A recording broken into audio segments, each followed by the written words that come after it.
বন্ধুরা, আশা করি তোমরা সবাই ভালো আছো। তোমার চ্যানেলে তোমাদের সবাইকে স্বাগতম। তো ইতিপূর্বে তোমাদের জন্য আমি যে কটা সাবজেক্টের এবছরের সাজেশন দিয়েছি, এই পর্যন্ত কিন্তু কোনো সাজেশন ব্যর্থ হয়নি।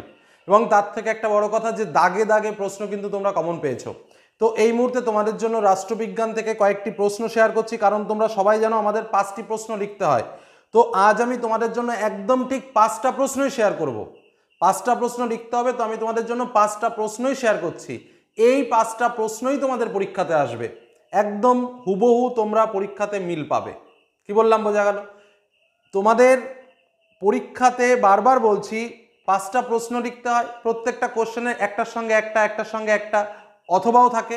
ঠিক সেইভাবেই তোমাদের জন্য প্রশ্ন রেডি করেছি। প্রথম প্রশ্ন, তবে হ্যাঁ, যে কথাটা বলবো, এই কটা প্রশ্ন কিন্তু তোমাকে পড়ে পরীক্ষার হলে যেতেই হবে। কি বললাম, বোঝা গেল? কারণ তোমাকে তো 5টা প্রশ্ন লিখতেই হবে, এর থেকে আর সহজ কি হতে পারে। আর যে প্রশ্নগুলো বলছি মিলিয়ে নাও। আশা করি তোমরা রেডি করে ফেলেছো, কারণ এটা যদি রেডি না করো তাহলে পরীক্ষা দিতে যাওয়াটাই বৃথা। প্রথম কথা, কারণ এই প্রশ্নই আসতে চলেছে। প্রথম প্রশ্ন, আন্তর্জাতিক সম্পর্ক কি? আন্তর্জাতিক সম্পর্ক ও আন্তর্জাতিক রাজনীতির মধ্যে পার্থক্য, অথবা আন্তর্জাতিক সম্পর্কের বিকাশ ধারা আলোচনা করো। হলো আন্তর্জাতিক সম্পর্ক থেকে এই প্রশ্নটা। এই প্রশ্নের অথবা হিসেবে যে প্রশ্নটা আসার সম্ভাবনা, সেটা হচ্ছে বিশ্বায়নের সংজ্ঞা দাও, বিশ্বায়নের প্রকৃতি আলোচনা করো। অর্থাৎ তোমরা এই যে দুটো প্রশ্ন বললাম, এই দুটো প্রশ্নই পড়বে। আমি আশা রাখছি দুটোর মধ্যে দুটোই কমন পাবে, একটা প্রশ্ন তোমাদের লিখতে হবে। কিন্তু যেহেতু পরীক্ষা, সেহেতু আমি বলবো এই দুটো প্রশ্নই ভালো করে পড়ে যাও।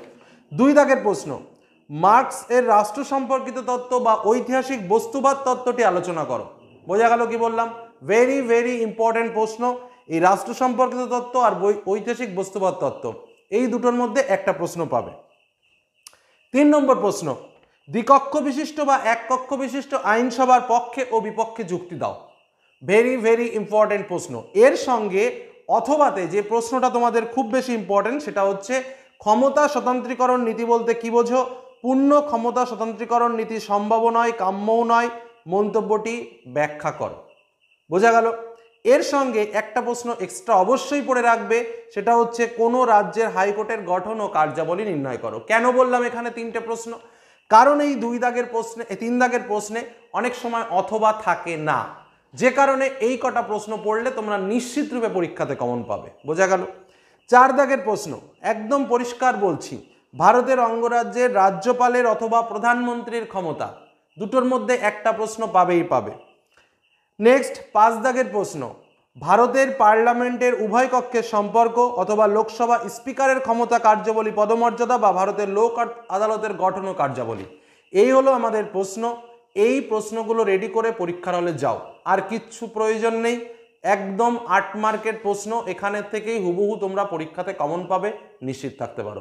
চলো এবার প্রশ্নগুলোকে এক ঝলকে আমরা আরও একবার দেখে নিই। তো বন্ধুরা, প্রশ্নগুলো আরও একবার একটু এক ঝলকে দেখে নেব তোমাদের জন্য, তোমাদের সুবিধার জন্য। তোমরা প্রয়োজনে প্রশ্ন কটা স্ক্রিনশটও করে রাখতে পারো। পরীক্ষার পরে তোমরা একটু মিলিয়ে দেখো এই প্রশ্নগুলোর মধ্যে কটা প্রশ্ন পেয়েছো। প্রশ্নগুলো আর একবার দেখে নাও। প্রথম কোশ্চেন কি বললাম?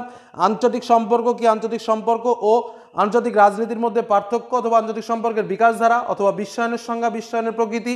দ্বিতীয় প্রশ্ন, মার্কসের রাষ্ট্র সম্পর্কিত তত্ত্ব ও ঐতিহাসিক বস্তুবাদ তত্ত্ব। দ্বিকক্ষ বিশিষ্ট বা এক কক্ষ বিশিষ্ট আইনসভার পক্ষে বিপক্ষে যুক্তি দাও, অথবা ক্ষমতা স্বতন্ত্রীকরণ নীতি বলতে কি বোঝো, বা পূর্ণ ক্ষমতা স্বতন্ত্রীকরণ নীতি সম্ভব নয়, কাম্যও নয়, মন্তব্যটি যথার্থতা বিচার করো। অথবা কোনো রাজ্যের হাইকোর্টের গঠন ও কার্যাবলী আলোচনা করো। অথবা ভারতের অঙ্গরাজ্যের রাজ্যপালের বা ভারতের প্রধানমন্ত্রীর ক্ষমতাগুলি ব্যাখ্যা করো।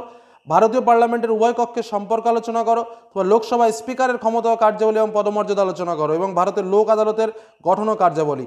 এমনভাবে সাজানো রয়েছে যে 1 দাগে এই দুটো প্রশ্নের মধ্যে আশা রাখছি দুটোই পাবে, 2 দাগে এই প্রশ্নটার মধ্যে, 3 দাগে এই প্রশ্ন কটার মধ্যে, 4 দাগে এই প্রশ্নটার মধ্যে এবং 5 দাগে এই প্রশ্নটার মধ্যে। একদম যেমন প্রশ্ন আসবে ঠিক তেমনভাবেই সাজিয়ে তোমাদের সামনে তুলে ধরলাম। ধন্যবাদ।